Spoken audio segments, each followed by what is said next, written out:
நிச்சயம் தமிழகத்தில் தாமரை மலரும். தமிழகம் முழுவதும் பாஜக குரல் ஒலிக்கும் நாள் வரப்போவது உறுதி. சென்னை நிகழ்ச்சிகளில் அகில இந்திய பாஜக தலைவர் JP நட்டா எழுச்சிமிகு பேச்சு.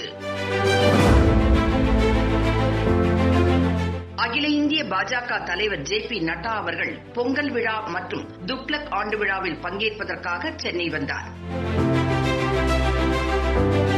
சென்னை விமான நிலையம் வந்த அவருக்கு பாரதிய ஜனதா மாநில தலைவர் முருகன் மற்றும் தொண்டர்கள் உற்சாக வரவேற்பு அளித்தனர். சென்னை மதுரவாயில் ஆலப்பாக்கம் சாலை சீமாத்தம்மன் நகர் பகுதியில் நடைபெற்ற நம்ம ஊர் பொங்கல் விழாவில் தமிழ் பண்பாட்டின்படி வேட்டி சட்டை அணிந்து JP நட்டா கலந்து கொண்டார்.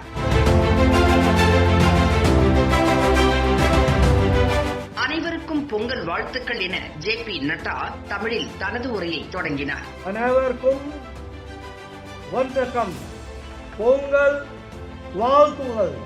அப்போது அவர் தமிழ்நாடு வளமான கலாச்சாரத்தை கொண்டுள்ளது, தமிழ்நாடு பக்தி நிறைந்த மாநிலம், மத உணர்வுகள், மத தலைவர்கள் மற்றும் புனிதர்களால் பேணப்பட்ட மாநிலமாகும், ஆன்மீக பூமியான தமிழகத்தில் நின்று பேசுவதையே பெருமையாக கருதுவதாக அவர் தெரிவித்தார். இது நாயன்மார்களும் ஆழ்வார்களும் பிறந்த பூமி, இந்த மண்ணிலிருந்து பேசுவது எனக்கு பெருமையாக உள்ளது என்றார். மேலும் நாடு முழுவதும் முன்னேற்றம் அடைவதை பிரதமர் மோடி பார்க்க விரும்புகிறார். பிரதமர் மோடியின் உறுதுணையால் தமிழகம் பெரிய வளர்ச்சி அடைந்துள்ளது. தமிழர்களின் கலாச்சாரம் இல்லாமல் பாரத கலாச்சாரம் நிறைவடையாது. மிகவும் தொன்மையானது தமிழர் கலாச்சாரம் என்று கூறினார். அடுத்து சென்னை கலைவாணர் அரங்கில் நடைபெற்ற துக்ளக் வார இதழின் 51வது ஆண்டு விழாவில் பேசுகையில், இந்தியாவில் உள்ள அடித்தட்டு மக்களின் வாழ்வாதாரத்தை உயர்த்தும் பணியில் பிரதமர் நரேந்திர மோடி ஈடுபட்டு வருகிறார். இதற்காக ஜன்தன் யோஜனா திட்டத்தின் கீழ் 40 கோடி மக்களுக்கு வங்கிக் கணக்கு துவங்கப்பட்டுள்ளது.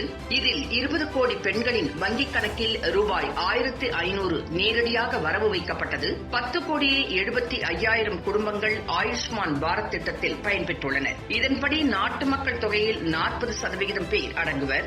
மக்கள் நாடு முழுவதும் 50% மக்களுக்காக மருத்துவ காப்பீடு வழங்கப்பட்டுள்ளது. மேலும் நாடு முழுவதும் 8 கோடி இலவச கேஸ் இணைப்புகள் வழங்கப்பட்டுள்ளன. இதில் தமிழகத்தில் மட்டும் 32 லட்சம் இணைப்புகள் வழங்கப்பட்டுள்ளன.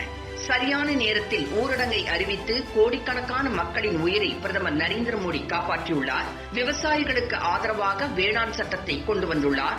நாடு, நாட்டு மக்கள் மற்றும் விவசாயிகளுக்காகவும் தான் பிரதமர் மோடி பணியாற்றுவார். மக்களுக்கான திட்டங்களை கொண்டு வந்ததால் மக்கள் ஆதரவில் பல்வேறு மாநிலங்களில் வெற்றி பெற்று பாஜக ஆட்சியை கைப்பற்றியுள்ளது. அதேபோன்று வெற்றியை தமிழகத்திலும் பெற வேண்டும் என்பதுதான் எங்கள் எண்ணம். உங்களின் ஆதரவுடன் நிறைவேறும் என்று எதிர்பார்க்கின்றோம். தமிழகத்தின் முதன்மை கட்சியாக பாஜக வளர எங்கள் நிர்வாகிகள் பணியாற்றி வருகிறார்கள். நிச்சயம் தமிழகத்தில் தாமரை மலரும். தமிழகம் முழுவதும் பாஜக குரல் ஒலிக்கும் நாள் வரப்போவது உறுதி என்றார்.